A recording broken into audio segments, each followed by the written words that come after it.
नमस्कार, मैं सुधाकर। आप देख रहे हैं महाखबर। आज हम लोग सही गलत का सलेक्शन बिहार इलेक्शन के तहत बोधगया विधानसभा के टनकुपा प्रखंड के एक पंचायत में मौजूद है, जहां हमारे साथ सर्वजीत जी मौजूद हैं, जो इस विधानसभा का प्रतिनिधित्व करते हैं। आज हम लोग बातचीत करेंगे। लगातार हम लोग क्षेत्र में हैं तो कई समस्याएं भी आई हैं, विधायक जी को अवगत भी कराएंगे और विधायक जी से जानेंगे भी। पहले तो आपका स्वागत है। बहुत धन्यवाद। आप लगातार क्षेत्र का दौरा कर रहे हैं, आज भी आप एक सड़क के शिलान्यास के लिए आए हैं।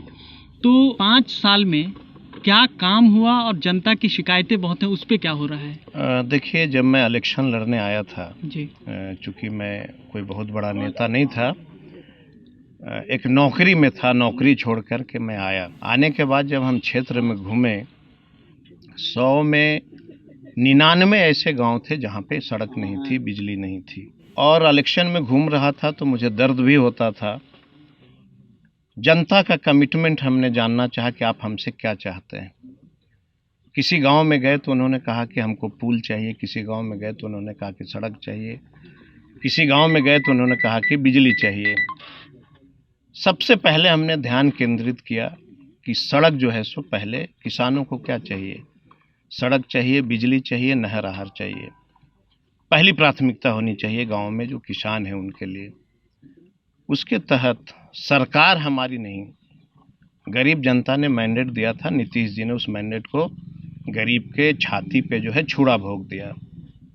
उसके बावजूद भी मैं रिजर्व सीट से आता हूँ और इस इलाके में हमने 382 सड़क का निर्माण किया। ये इतना आसान काम नहीं था, क्योंकि हमारे जो लोग हैं ये बहुत कम ऊंचे ओहदे पे हैं, बहुत कम लोग हमारे जो हैं वो अधिकारी हैं, ऑफिस में बहुत कम लोग हैं। वैसे लोगों से लड़ाई मुझे लड़नी थी इस क्षेत्र के विकास के लिए, जो कल्पना से परे था। और उसी लड़ाई के तहत हमने 382 सड़क का निर्माण किया।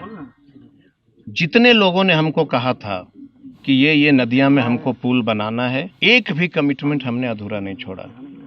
18 ब्रिज था जी, 18 ब्रिज सरकार को नहीं रहते भर में बना देना जी, ये बहुत आसान काम नहीं था। ठीक है। बहुत मुश्किल, आप बहुत संघर्ष कर रहे हैं, हमारी शुभकामनाएं हैं।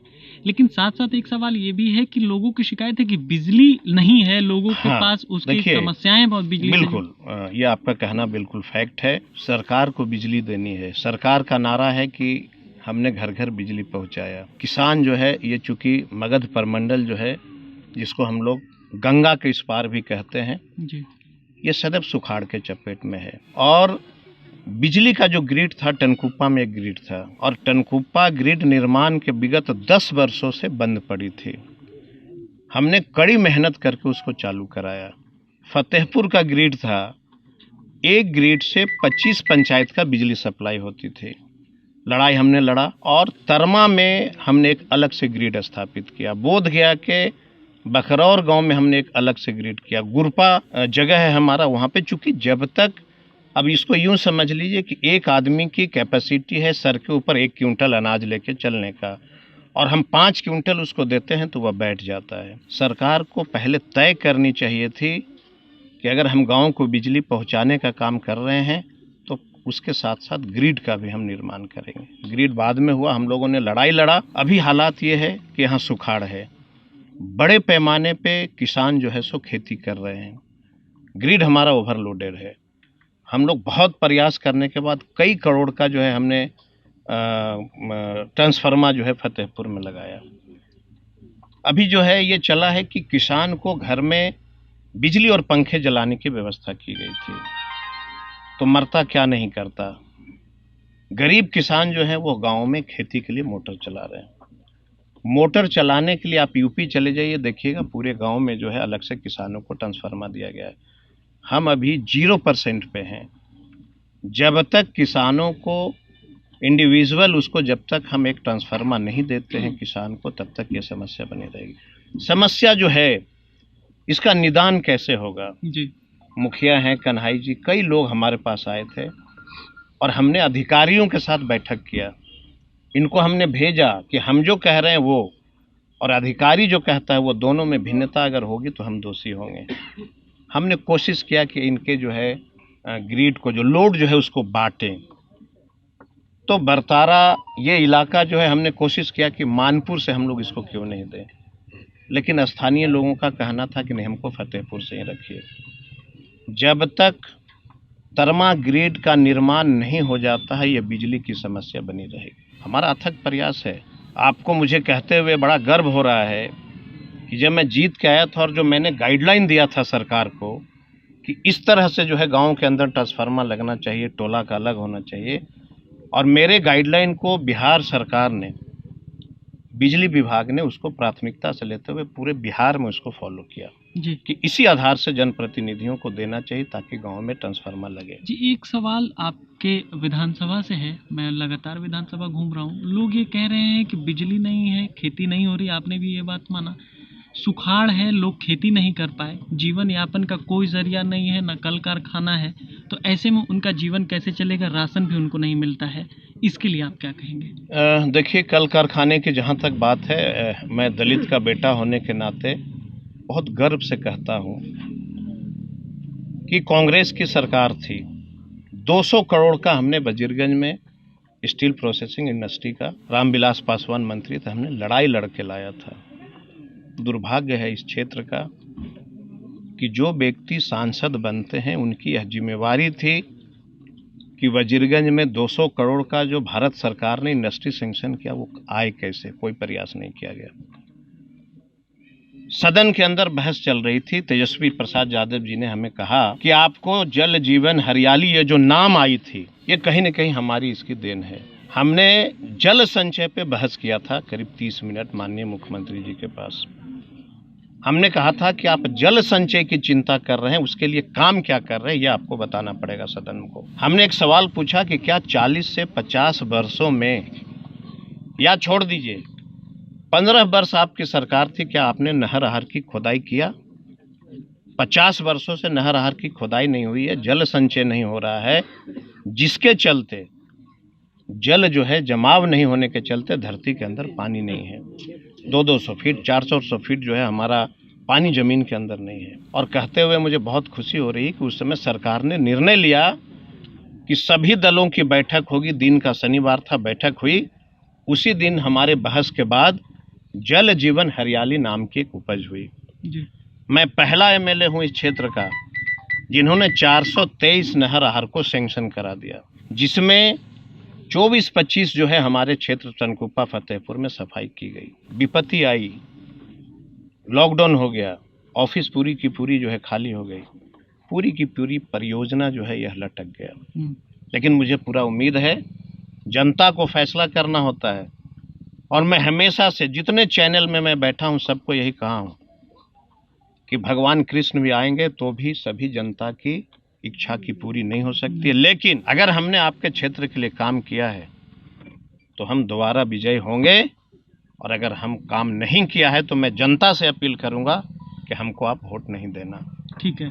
अब एक सवाल ये है कि आपने कहा कि पिछले गठबंधन में सरकार थी तो नीतीश जी साथ थे, अब छुरा उन्होंने भोग दिया, तो तेजस्वी जी के हाथों को मजबूत करने के लिए, चूंकि आप प्रतिनिधि हैं उनके, क्या करेंगे आप, कैसे करेंगे आप? देखिए, देश के जो हालात है, शायद इस दुनिया में यह पहला देश है जिसमें करोड़ों करोड़ों युवा जो हैं बेरोजगारी का मार झेल रहे हैं। बिल्कुल। शायद मेरे अनुसार जो है उसमें पूरी दुनिया का यह पहला देश है जो बेरोजगारी का मार युवा झेल रहा है। बिल्कुल। युवा के लिए क्या पॉलिसी होनी चाहिए? एक नाई का बेटा गांव के अंदर ईंटा पे बैठ करके और बाल और दाढ़ी बनाता है।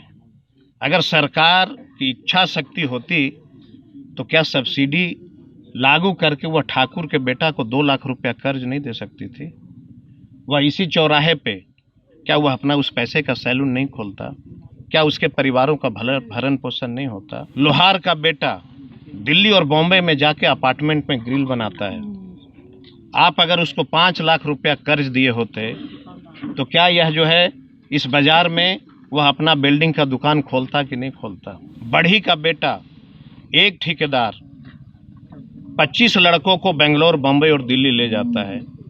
उसका जो है मजदूरी 500 रुपया होता है, ठेकेदार उसमें से 300 रुपया उसको देता है। आखिर वह दिल्ली जाकर के 300 रुपया के हाजिरी पे वह काम करने को मजबूर क्यों है?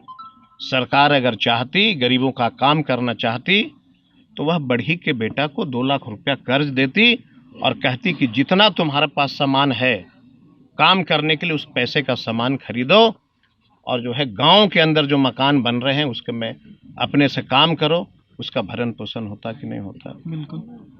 ये सरकार ने नहीं किया। हम लोगों ने तय किया है कि सरकार अगर नौजवानों के मदद से, गरीबों के मदद से, पिछड़ों के मदद से, अकलियत के लोगों के मदद से अगर बनी, किसानों को हम बिजली बिल नहीं लेंगे।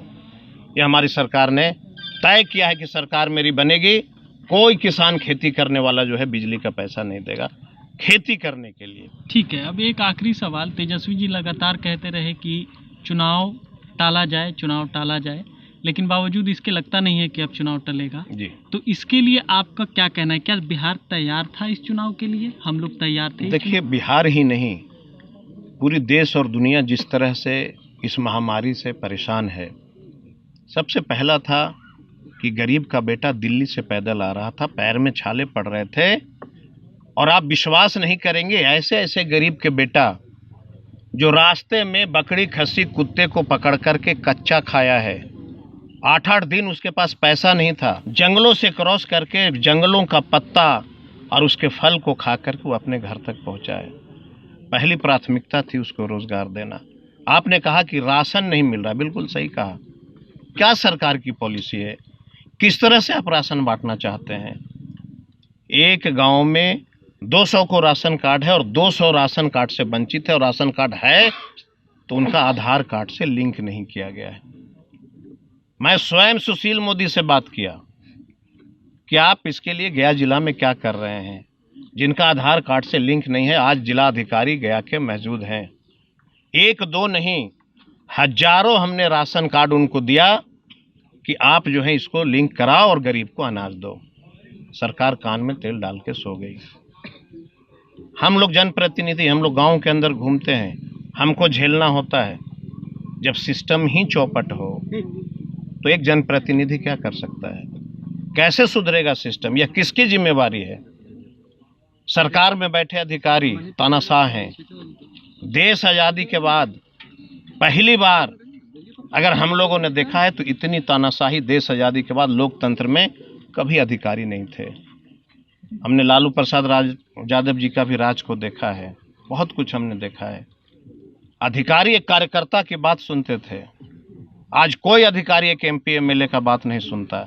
और नीतीश जी के वर्तमान सांसद एक थाना प्रभारी टेलीफोन नहीं उठाया, 2 दिन धरने पे बैठे रहे। यह क्या संकेत कर जाता है? यह लोकतंत्र जनता के मैंडेट से चलती है, अधिकारियों के मैंडेट से नहीं चलती है। और जनता जो कहेगी वह सुनना पड़ेगा, इसलिए परिवर्तन की लहर चली है। वजह यही है कि अधिकारी तानाशाह हो गए हैं, हम लोग भी मजबूर हैं। हम लोग जब किसी अधिकारी को टेलीफोन करते हैं तो वो FIR कराता है कि विधायक ने हमको धमकी दिया। काम कैसे होगा? यह कौन दोषी है? कैसे काम करें हम? BDO को फ़ोन करते बोलता है FIR करेंगे, SP को फ़ोन करते बोलता है FIR करेंगे। इस तरह जो है लोकतंत्र समझिए एक तरह से समाप्ति के कगार पे है। और लोकतंत्र को बचाने के लिए अगर देश का युवा, बिहार का युवा आगे नहीं आएगा तो जो आज़ादी की लड़ाई लड़ी गई थी वह व्यक्ति आज धरती पे नहीं, सबका सपना चकनाचूर होगा। बाबा साहब ने क्या कहा था? सबको समान अधिकार। रिजर्वेशन का मतलब लोग समझते हैं आरक्षण आरक्षण आरक्षण है क्या? सबको एक साथ लाने के लिए ये बाबा साहब ने दिया था। आपने क्या कहा? दलित का बेटा मारा जाएगा तो हम उसको